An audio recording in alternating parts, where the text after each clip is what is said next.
Sequel Salaar 2 ఉంటుందా లేదా అన్న డౌట్ కి ప్రశాంత్ నీల్ క్లారిటీ ఇచ్చేశాడు. అలాగే కేజీఎఫ్ 3 పై ఉన్న అనుమానాలకు ఆన్సర్ ఇచ్చేశాడు. ప్రశాంత్ నీల్ ఇంకో ఏడాది వరకు డ్రాగన్ తో బిజీ. ఆ తర్వాత డైరెక్ట్ చేసే సినిమా ఏంటో చూసేద్దామా? వరుస ఫ్లాపుల్లో ఉన్న ప్రభాస్ కు సలార్ హిట్ తీసుకొచ్చింది. కట్అవుట్ చూసి కొన్ని నమ్మేయాలి డూడ్ అంటూ డార్లింగ్ కటౌట్ ను బాగా వాడేసుకున్నాడు ప్రశాంత్ నీల్. ఈ కటౌట్ కి ఇచ్చిన ఎలివేషన్ అందరికీ నచ్చింది. కథ కన్ఫ్యూజన్ గా ఉన్న ప్రభాస్ ఫ్యాన్స్ ను హుషారెత్తించింది. సలార్ హిట్ కావడంతో సలార్ 2ను వెంటనే మొదలు పెట్టేస్తున్నట్టు దర్శకుడు చెప్పినా వర్కౌట్ కాలేదు. ఈలోగా ఎన్టీఆర్ తో డ్రాగన్ ను సెట్స్ పైకి తీసుకొచ్చేశాడు దర్శకుడు. ఒకానొక టైంలో సలార్ 2 ఉండదన్న ప్రచారం కూడా సాగింది. ప్రభాస్ ఏమో ఫౌజీ, స్పిరిట్, కల్కి 2కి డేట్స్ ఇస్తూ బిజీ అయిపోయాడు. ప్రశాంత్ డ్రాగన్ తో బిజీ. కేజీఎఫ్ 3 లా సలార్ 2 కూడా ఉండదనుకుంటే డ్రాగన్ గ్లిమ్స్ రిలీజ్ సందర్భంగా సలార్ 2 పై బిగ్ అప్డేట్ ఇచ్చాడు దర్శకుడు. డ్రాగన్ తర్వాత సలార్ 2 సెట్స్ పైకి వస్తుందని చెప్పడంతో డార్లింగ్ ఫ్యాన్స్ ఫిదా అయిపోయారు. సలార్ 2 ఇంకా సెట్స్ పైకి రాకముందే హైప్ క్రియేట్ చేస్తూ ఎలివేషన్ ఇచ్చాడు ప్రశాంత్ నీల్. తను వర్క్ చేసిన బెస్ట్ స్క్రిప్ట్స్ లో సలార్ 2 ఒకటన్నాడు. డ్రాగన్ కంటే ముందే సలార్ 2 సెట్స్ పైకి రావాల్సి ఉండటంతో స్క్రిప్ట్ వర్క్ పూర్తి చేసేశాడు ప్రశాంత్. కేజీఎఫ్ 3 గురించి ప్రశాంత్ నీల్ స్పందిస్తూ ఈ ప్రాజెక్ట్ కి సంబంధించి ఎలాంటి పనులు మొదలు కాలేదని, మరింత సమయం పడుతుందన్నాడు. Dragon 2027 June 11న విడుదలవుతోంది.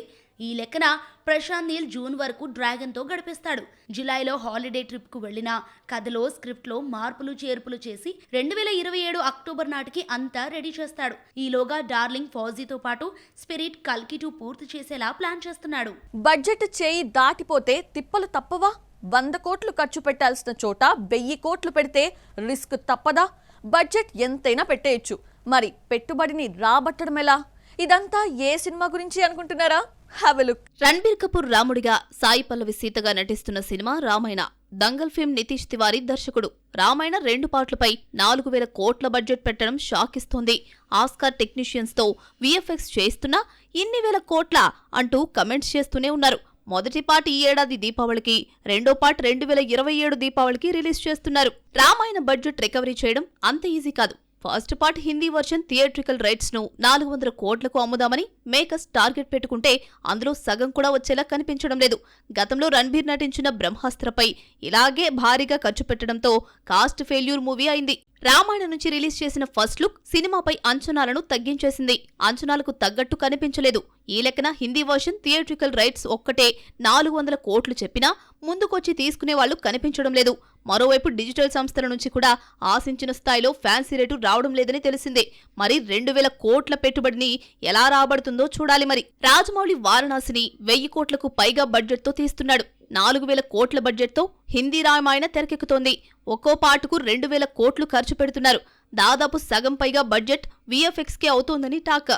ఎన్ని కోట్లు ఖర్చు పెట్టినా 4000 కోట్ల బడ్జెట్ అనేది నమ్మేలా లేదు. దేవరా 2 ఎన్టీఆర్ ఫ్యాన్స్ ని చాలా కాలంగా ఊరిస్తోంది. సీక్వెల్ ఉంటుందని ఎన్టీఆర్ చెప్పినా ఈ క్రేజీ ప్రాజెక్ట్ పై చాలా డౌట్స్ ఉన్నాయి. దేవరా 2 కోసం తారక్ ఫ్యాన్స్ వెయిట్ చేసి అలసిపోయారు. పట్టించుకోవడమే మానేశారు. ఎన్టీఆర్, కొరటాల కూడా దేవరా 2ని లైట్ తీసుకున్నారా? అందుకే తారక్ బర్త్డే సందర్భంగా దేవరా 2 గురించి ఏమీ మాట్లాడలేదా? Have a look. Flop directors కు ఛాన్సులు రావటం లేదు, కనిపించటం లేదంటే అది కామనే. దేవరా వంటి సూపర్ హిట్ తర్వాత దర్శకుడు కొరటాల గ్యాప్ లో పడిపోయాడు. దేవరా 2 కథ రెడీగా ఉన్నా ఎప్పుడు మొదలవుతుందో తెలీదు. అదేమిటో గానీ కొరటాల కెరీర్ ఎప్పటికప్పుడు కన్ఫ్యూజన్ లోనే పడిపోతోంది. దేవరా 2 కోసం కొరటాల 2 ఏళ్లుగా వెయిట్ చేస్తున్నా డేట్స్ ఇచ్చే పరిస్థితిలో ఎన్టీఆర్ లేడు. ప్రశాంత్ నీల్ దర్శకత్వంలో నటిస్తున్న మూవీ డ్రాగన్ కోసం ఇంకో ఏడాది డేట్స్ ఇవ్వాల్సి ఉంది. ఇప్పటికే 2.5 ఏళ్లు వేస్ట్ చేసుకున్న కొరటాల అనూహ్యంగా బాలయ్య మూవీతో ముందుకొచ్చి షాక్ ఇచ్చాడు. కొరటాల బాలయ్య సినిమా అనౌన్స్మెంట్ తో నందమూరి ఫ్యాన్స్ ఎగ్జైట్మెంట్ ఫీల్ అవుతున్నారు. దేవరా 2 పై ఎన్టీఆర్ కు పెద్దగా ఆసక్తి చూపటం లేదు. దేవరా కమర్షియల్ గా హిట్ అయినా అభిమానులందరికీ నచ్చలేదు. దేవరా 2 ఎలా తీస్తాడన్న భయం లేకపోలేదు. ఇంతలో బాలయ్యతో సినిమాను ప్రకటించగా తారక్ అభిమానులు ఊపిరి పీల్చుకోగా నందమూరి ఫ్యాన్స్ మాత్రం ఆసక్తి చూపుతున్నారు. బాలకృష్ణ కొరటాల సినిమాను జూన్ 10న లాంఛనంగా మొదలుపెట్టిన రెగ్యులర్ షూటింగ్ దసరా నుంచి స్టార్ట్ చేస్తారు. 2027 సమ్మర్ రిలీజ్ అయ్యేలా షూటింగ్ పూర్తి చేస్తారు. ఈలోగా తారక్ కూడా డ్రాగన్ నుంచి బయటకు వస్తారు. ఆ తర్వాత స్క్రిప్ట్ రెడీగా ఉన్న దేవరా 2కు తారక్ డేట్స్ ఇస్తాడా, లేదంటే మరో మూవీకి గ్రీన్ సిగ్నల్ ఇస్తాడేమో చూడాలి మరి. డ్రాగన్ తర్వాత తారక్ దేవరా 2 వైపు మొగ్గు చూపితే మళ్ళీ మేక్ ఓవర్ కావాలి. డ్రాగన్ కోసం 11 కేజీలు తగ్గిన ఎన్టీఆర్ మళ్ళీ కాస్త బొత్తుగా తయారవ్వాలి. ఇలా కాంట్రాస్ట్ మేక్ ఓవర్ హెల్త్ పై ఎఫెక్ట్ చూపించే అవకాశం ఉంది. ఏదైనా దేవరా 2 ఉంటుందా లేదా అనేది డ్రాగన్ రిజల్ట్ పై ఆధారపడి ఉంటుంది. దృశ్యం 3లో వెంకటేష్ నటించలేదని విక్టరీ ఫ్యాన్స్ నిన్నటి వరకు తెగ ఫీల్ అయిపోయారు. దృశ్యం ఫ్రాంచైజీలో మోహన్ లాల్ నటించిన 3వ పార్ట్ రిలీజ్ తర్వాత ఇందులో వెంకీ నటించకుండా మంచి పని చేశాడంటూ అభిమానులు ఊపిరి పీల్చుకున్నారు. వెంకీ సరైన డెసిషన్ ఎలా తీసుకున్నారు? Watch the story. రీమేక్ చేసిన ప్రతి భాషలోనూ హిట్ అయిన సినిమా దృశ్యం. మోహన్ లాల్ మీనా జంటగా నటించిన దృశ్యంని తెలుగులో వెంకటేష్తో తీస్తే ఇక్కడ హిట్ అయింది. కరోనా టైంలో రూపొందించిన తెలుగు దృశ్యం 2 ఓటీటీలో రిలీజ్ అయింది. హిందీలో అజయ్ శ్రేయ జంటగా నటించారు. మలయాళంలో రూపొందిన దృశ్యం 3ని కూడా జీతు జోసఫే డైరెక్ట్ చేశాడు. దృశ్యం ఫ్రాంచైజీలో 3వ సినిమా దృశ్యం 3 షూటింగ్ లాంఛనంగా స్టార్ట్ అయి వెంటనే తెలుగు వెర్షన్లో వెంకటేష్ నటిస్తున్నాడంటూ టాక్ వినిపించింది. మలయాళంలో తాను రాసిన స్టోరీతోని హిందీలో తెలుగులో దృశ్యం 3 వస్తోంది అన్నాడు. మరి ఎందుకో గానీ దృశ్యం పార్ట్ 3 పై వెంకీ ఇంట్రెస్ట్ చూపించకపోవడంతో తెలుగులోకి అనువదించి రిలీజ్ చేశారు. మోహన్ లాల్ మీనా నటించిన దృశ్యం 3 తెలుగులోకి వచ్చిన సంగతి చాలా మందికి తెలీదు. మొదటి 2 పార్టుల్లా దృశ్యం 3లో ఎగ్జైట్మెంట్ లేదని, క్లైమాక్స్ మినహా అంతా సీరియల్లా సాగతీశారంటూ కామెంట్లు చేశారు నెటిజన్లు. ఇలాంటి సినిమాలో వెంకీ నటించకపోవడమే మంచిదైందంటూ ఫ్యాన్స్ ఊపిరి పీల్చుకున్నారు. దృశ్యం 4 కూడా ఉంటుందని ప్రకటించారు మేకర్స్. 4వ పార్ట్లో మోహన్ లాల్ నటించిన తెలుగులోకి డబ్బింగ్ చేయాల్సిందే. ఫస్ట్ పార్ట్ సూపర్ హిట్ అయినా దృశ్యం 2 ఓటీటీకే పరిమితమైంది. పార్ట్ 1 రేంజ్ లో పార్ట్ 2 ఆకట్టుకోలేకపోయింది. పార్ట్ 3లో వెంకీ నటించలేదు. ఇక పార్ట్ 4, 5 అంటూ దృశ్యం ఫ్రాంచైజీలో ఎన్ని పార్టులు తీసినా వెంకటేష్ నటించే ఛాన్స్ లేదు. దృశ్యం 2తోనే టాటా బాయ్ బాయ్ చెప్పేసినట్టు తెలుస్తోంది. తెలుగు సినిమా ఇండస్ట్రీకి ఏమైంది? 4 నెలలుగా ఫ్లాప్ల పరంపర సాగుతూనే ఉంది. ఒక్క హిట్ లేకుండా 4 నెలలు గడిచిపోయాయి.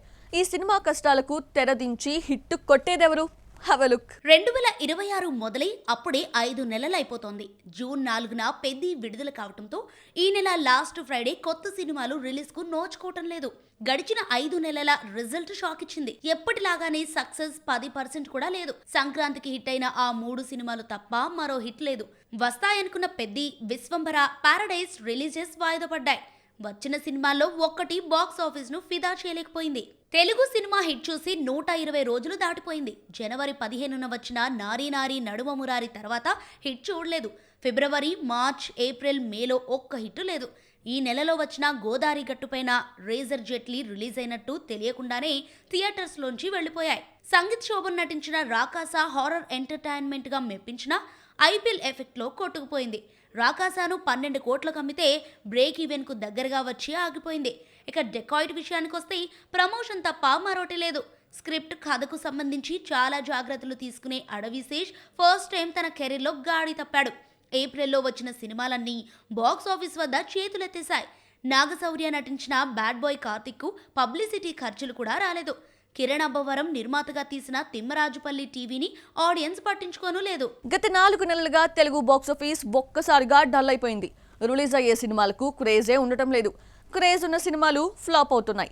బాక్స్ ఆఫీస్ వద్ద సందడి చేసిన స్ట్రైట్ మూవీ ఒక్కటి లేకపోయినా డబ్బింగ్ సినిమా ధురంధర్ 2 ఒక్కటే జోరు చూపించింది. మా సినిమాలతో బోర్ కొట్టించిన రవితేజ భర్త మహాశైలకు విజ్ఞప్తి అంటూ ఫ్యామిలీ జానర్లోకి వచ్చాడనుకుంటే సక్సెస్ దక్కలేదు. పర్వాలేదన్న టాక్ వచ్చినా ఫ్యామిలీ ఆడియన్స్ ను సైతం మెప్పించలేకపోయింది. సినిమాను 20 కోట్లకు అమ్మితే 12 కోట్లు మాత్రమే వచ్చింది.